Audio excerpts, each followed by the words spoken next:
Hello my friends, welcome to my YouTube channel. अगर आप लोगों को मेरी चैनल की स्टोरी अच्छी लगी तो लाइक से सब्सक्राइब जरूर करना, बेल आइकन बटन भी प्रेस कर देना। सॉरी, मेरा नाम आरिफ है। मैं अपने घर का एक स्टोरी आप लोगों के साथ शेयर करना चाहता हूँ। एक बार की बात है, मेरे फादर ने सोचे कि एक बकरी लाया जाए। उस बकरा को हमारे घर पे रखने के लिए मेरे पापा भी बहुत ही उत्सुक से चले गए। मार्केट में काफ़ी लोगों ने उनको ऑफ़र किया, लेकिन काफ़ी कॉस्ट होने की वजह से पापा को दिल नहीं था। पापा रिटर्न आ रहे थे, तब शाम हो चुकी थी। मार्केट से हमारे गांव आने के लिए जो रास्ता होता है थोड़ा सुनसान पड़ता है। ऐसे में भी गांव में वहाँ बहुत कम ही लोग रहते थे। आसपास के गांव वाले भी उस मार्केट में आया करते थे। बड़ी मार्केट बैठती थी। फिर मेरे पापा जब आने लगे, मेरे पापा के साथ उनका एक चाचा भी हो लिए कि हम दोनों एक साथ जाते हैं। शाम हो चुकी थी तो एक रास्ते में एक आदमी मिलता है जो कि अपना मुंह को पूरा ढाक कर, और फिर गर्मी के मौसम में भी वो आदमी इस तरह खुद को कवर किया हुआ था जैसे काफ़ी ठंड पड़ी हुई हो। उसके साथ काफ़ी बड़ा एक बकरा था, काला रंग का, जिसके कान भी काफ़ी बड़े बड़े थे।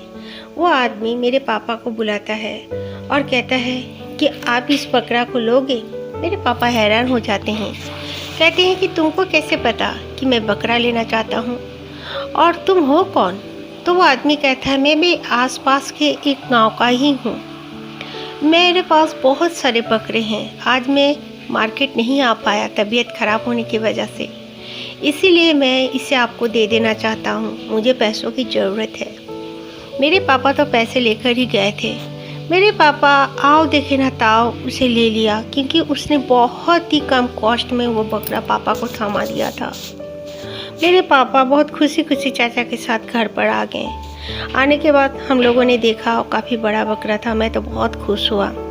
हम लोगों ने उसे, बकरे खाते हैं जो भी चीज़, मम्मी ने कहा जाओ उसके पास डाल दो कुछ पत्ते वगैरह। मैंने तोड़ के लाए और उसको दे दिया, लेकिन वो कुछ नहीं खाया। वो चुपचाप बस मुंह घूम कर बैठ गया।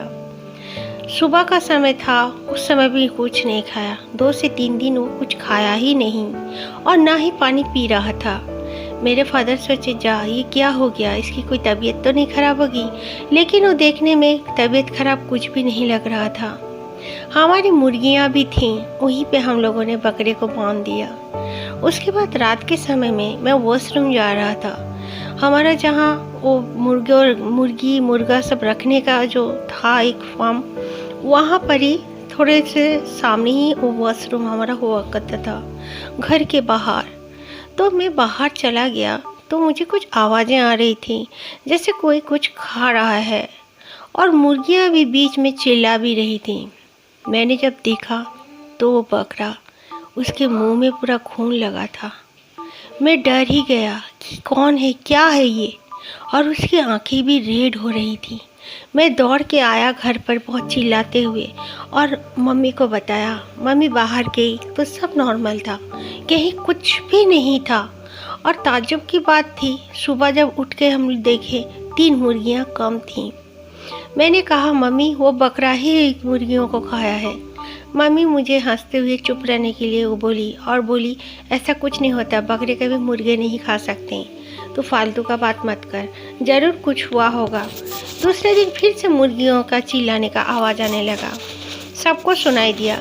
सब कोई उठ के जब जाने लगे तो देखते हैं वो बकरा दूसरे तरफ मुँह करके कुछ खा रहा हो। मेरे बड़े भैया दौड़ते हुए उसके सामने गए तो बड़े भैया चीखते हुए वापस आए और कहा कि वो एक मुर्गा खा रहा है। मेरे फादर ने भी देखा। फिर सब डर गए, सब अंदर आ गए। फादर ने कहा, चुपचाप सब कोई सो जाओ, ये कोई अच्छी बात नहीं है। सब एक ही कमरे में हम लोग उस दिन सो गए। सुबह होते ही मेरे पापा ने अपने चाचा को बुलाया और कहा, ऐसे ऐसे बात है। तो पापा को हमारे वो दादाजी यानी कि पापा का चाचा के साथ कहीं चले गए। जाने के बाद उनके साथ एक बाबा जी भी थे, कोई मस्जिद का ही कोई थे। वो आए, हमारे घर को इधर उधर देखा, उसके बाद बकरे के पास गए। बकरे के सर पे हाथ रखते ही वो इतना ज़ोर से उछला, माने विश्वास नहीं करने होता है, उस तरह उछल के वो बहुत दूर गया और खड़ा भी हो गया वहीं पे। वो बाबा जी ने कहा, ये कोई बकरा नहीं है, बल्कि बकरा तो है लेकिन इसके अंदर में दूसरा ही कोई चीज़ है। मेरे पापा उनसे पूछने पर उन्होंने बताया, ज़रूर किसी ने अपना शरीर से कोई खराब चीज़ को उतारा किया है और इस बकरे में दे दिया है। वही बकरा तुम लोग को मिला है। तो कहता कि तुम इसे अगर काटो भी तो वो चीज़ इससे आज़ाद होकर तुम में से किसी पे आ जाएगा और उसका पीछा कभी नहीं पड़ेगा। मेरे पापा काफ़ी हैरान हो गए। वो बहुत ही खतरनाक कोई जीन था, हम लोग इतना भी पता नहीं कर पाए। और कहा कि इस बकरे को दूर कहीं छोड़ आओ, इसे कभी भी और वापस नहीं आने देना। ये वापस भी आना चाहेगा लेकिन उसको तुम लोग यहाँ पे मत घुसाना। तो मेरे पापा बोले ठीक है। और मेरे पापा, मेरे बड़े भैया, मेरे जीजा जी और वो चाचा सब कोई मिलकर दूर उस बकरे को छोड़ने के लिए चले गए और कहा था कि उसे पेड़ से बांध देना।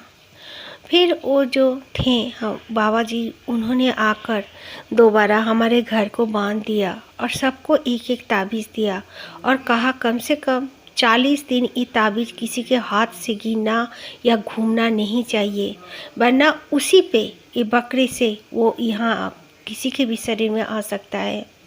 वो अब नाराज़ हो चुका है क्योंकि तुम लोग समझ गए हो बकरे के अंदर में वो है।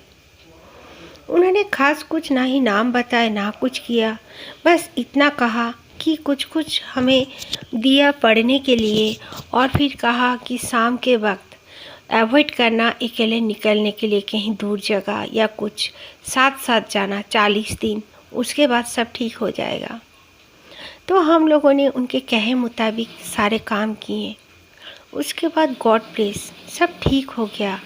वो बकरा हमें और कभी नज़र नहीं आया और ना ही वो आदमी को मेरे पापा ढूंढ पाए, क्योंकि मेरे पापा जानते ही नहीं थे कि वो आदमी था कौन, ना ही उसका चेहरा देख पाए थे।